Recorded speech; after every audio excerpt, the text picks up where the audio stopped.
The jacket's back on. Marvel films are actually extremely special to me. So, hence the jacket. But, enough of that. Ant-Man and the Wasp. This film follows Ant-Man, or Scott Lang, after the events of Civil War. This is, of course, the sequel to the original Ant-Man film, and I guess a sequel to both Civil War and Infinity War, to a degree. But we'll get stuck in that on the later half of this review. So, I can't be bothered dividing this into two videos, so of course this first half is completely spoiler-free, and then it will be spoilers. Trust me, I will put up a big flashing red message and all that jazz. You'll know for sure whether I'm going to be talking about spoilers or not. But let's get stuck into it. So, Scott Lang is under house arrest after the events of Civil War. He pretty much stole Hank Pym's suit and pretty much went to go help Captain America and the events of that movie. So he's under house arrest now as part of like a good behavior bond with the government. And basically from a couple of days before he's released, at this point he's pretty much getting his life together. He's got a business. He's really repaired his relationship with his daughter. He's on good terms with his other family members as well. Like he's made it good. He's just on the straight and narrow, so to speak, despite pretty much being under house arrest for about 2 years. But what comes knocking on his door is, of course, Hope and Hank, requesting him for help in order to find Hope's mother, who was the original Wasp. This film reminds me how criminally underrated the first Ant-Man was, because it is hilarious. Both the first Ant-Man and Ant-Man and the Wasp. I think it's a really different type of humor compared to like maybe Taika Waititi.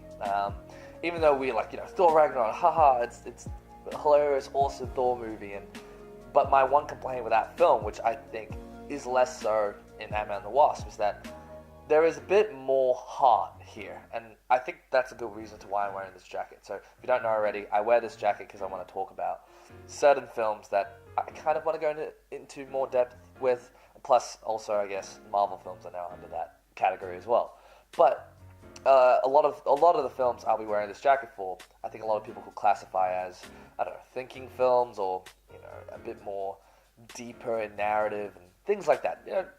Not necessarily Marvel films would come under what people would think as thinking films or everything like that. But my reasoning for these kind of films here, like Ant-Man and the Wasp, is that these films have heart. And there's a lot of that in this film, and it does really pay off in terms of the relationship between Scott Lang and his daughter, Scott and Hope, and just the dynamics between this weird kind of family that he has with Hope and Hank Pym. But speaking of dynamics, I really enjoyed how they treated the villain. I guess she's more of an antagonist, Ghost. Of course, coming from the back of Thanos and Killmonger, villains have become a bit more of an improvement over the last couple of entries in the MCU. I'm not saying I'm disappointed. I'm actually saying I enjoyed Ghost and what they did with her.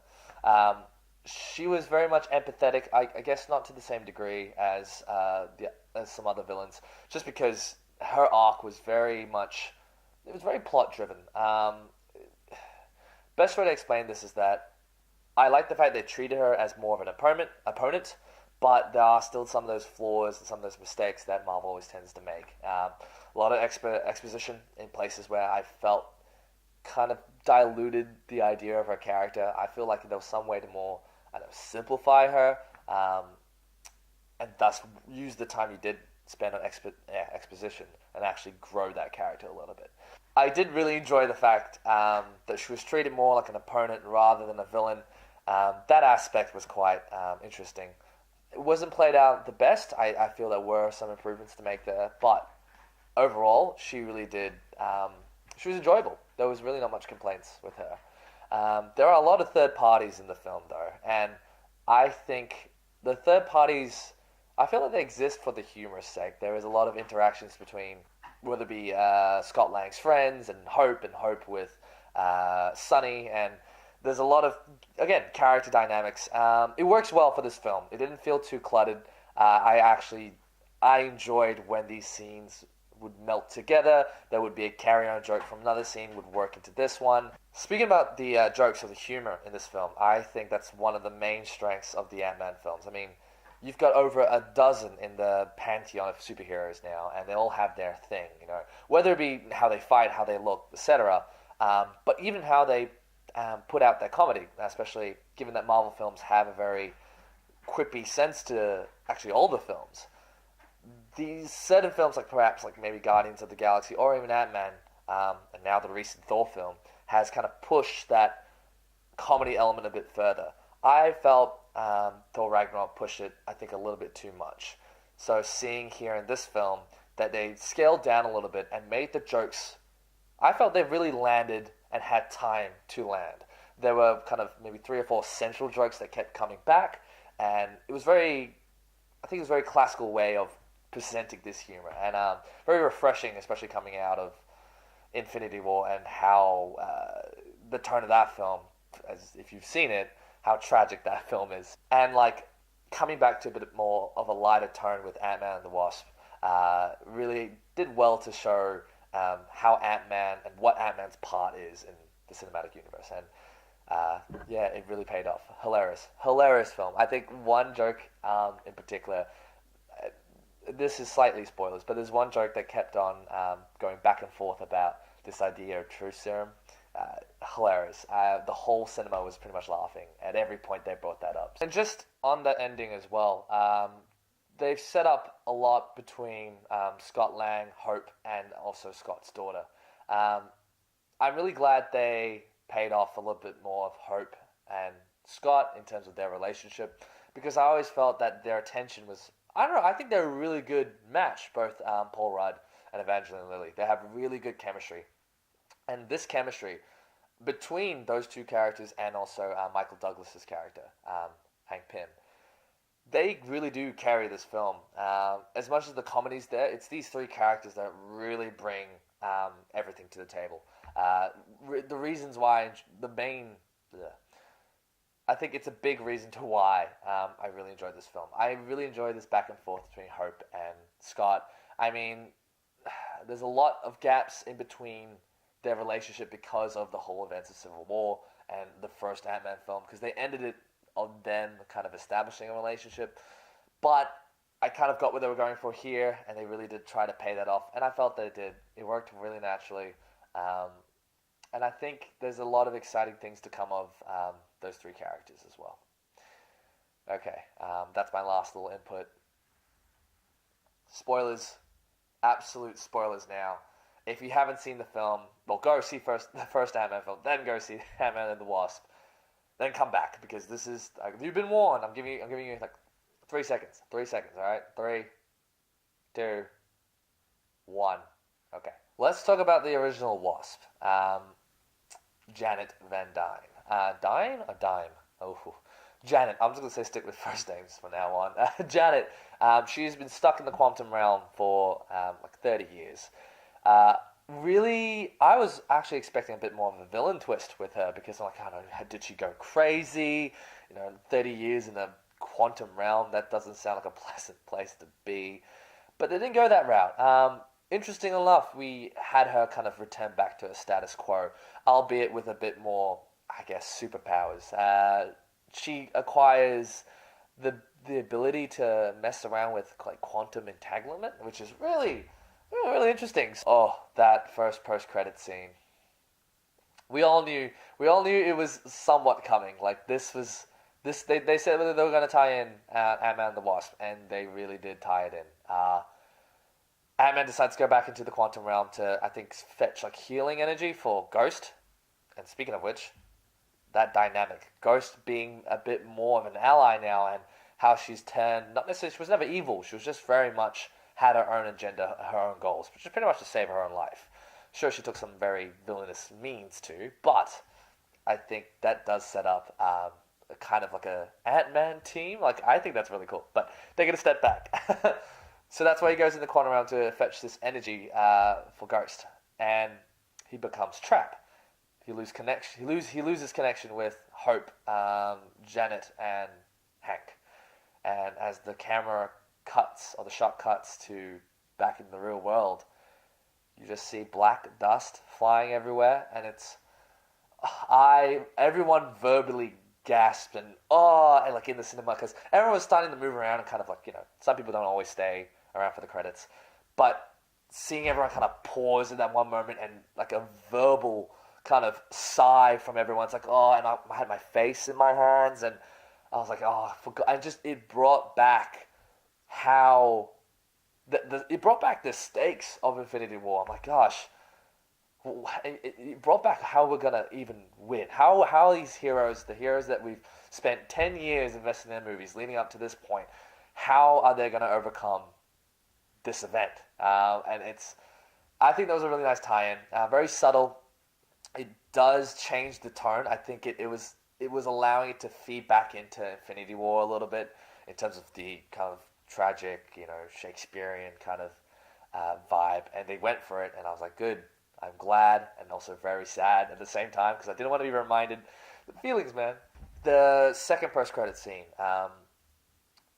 was a bit more of a comedic thing, just to have the ant just strumming on the drums. Like, it was in the trailers as well, which is ironic how that was at the very end. But and it's just strumming at the drums, and I mean, that's the funny part. But as the camera kind of pans towards him, you see the white noise and the blackout signals in the TVs, meaning that this is actually just after the snap. And it's like laughing, but everyone was kind of nervous laughing. It's like, haha, oh god. And it fades to black. And the final play with my emotions is the white text that comes at the end, like, the Avengers will return in this, or Captain America will return. So Ant-Man and the Wasp will return. And I was like, oh yeah, cool. And I looked away for a split second, and I looked back up at the screen, and there was a question mark. And everyone just lost their shit. They're like, no, don't do that to us. It's like, no, and again, my hands were in my face. I'm just like, I need Avengers 4. I need it now. And that was a really nice send-off. I think, in terms of the post-credit scenes, what did you guys think of that? Was that like a really nice payoff? Do you think that was a really good way to lead us into Avengers 4? I did. I understand now that, given that, Ant-Man is now trapped in the quantum realm, I think, I'm pulling out a theory out of my ass here, but they're going to contact him and they'll find him in the quantum realm, and I think they'll use that for, like, I don't know, time travel or something. I don't know. I'll leave that to the channels that are more expert on theory making. That is not my expertise. And I think one last thing one last thing I wanted to mention, just to expand on a little bit, is the whole ghost and the ending itself. To have this kind of Ant-Man team starting up, which is really cool. I like the fact that the villain, because the fact that she was treated more as an opponent, that she can be an unsteady ally. I really like that. I think I like the idea of this Ant-Man family growing.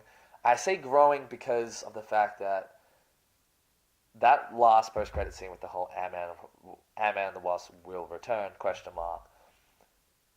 It does set up a lot with Scott Lang's daughter. Whether in the third film they introduced, an Ant-Woman or the Wasp, like a new Wasp, it would be in the form of Scott's daughter, because she's reaching teenage age, as well as, like, literally the actress and the character. It puts a lot into perspective with the Marvel films, because after Avengers 4, it is a new saga. It's going to be, whatever it's going to be about, I have no idea, but old favorites will return, and new versions of our characters are going to be on screen. And we're approaching that. We're looking at this kind of setup now with a few other characters. And I personally think that Scott Lang's daughter, like, she will at some point, because the whole talk about partners and everything, and she was like, I really want to be your partner. I was like, I feel that there will be something there, like kind of a generational thing, because Hank Pym was the original Ant-Man, and then Scott, and they've already established that there's this kind of generational thing with the titles, and I think that's really interesting. I'm so keen to see that paid off in a trilogy, and I really hope they do, regardless of whether the original actors come back, because will they return? Don't play with my emotions like that. Stop. Anyway, guys, I thought I'd film this and put out this before Sicario, because I had to. I needed to get this off my chest. I had a blast with this film. Let me know what you guys think. If you have seen it, let me know. Did it work for you? Did this type of humor, was this better than Thor Ragnarok? What was your thoughts on the actual humor of the film? I'm actually really interested to see your opinion on that, because a lot of people still think that Thor Ragnarok is relatively the funniest Marvel film. I really beg to disagree, but that's just me. Awesome, guys. If this is your first time finding me, I do regular film reviews, vlogs, and a few more cinematic stuff coming up. And if you like what you saw today, liking, subscribing really does help me out. I just hit 100, so I'm really aiming to get to the next milestone, and obviously going to put in the work, but you guys along the way make it happen. If you didn't like this, I'm sorry. Hopefully there's more stuff that will come up, but if not, thank you for giving me a shot. But until next time, peace.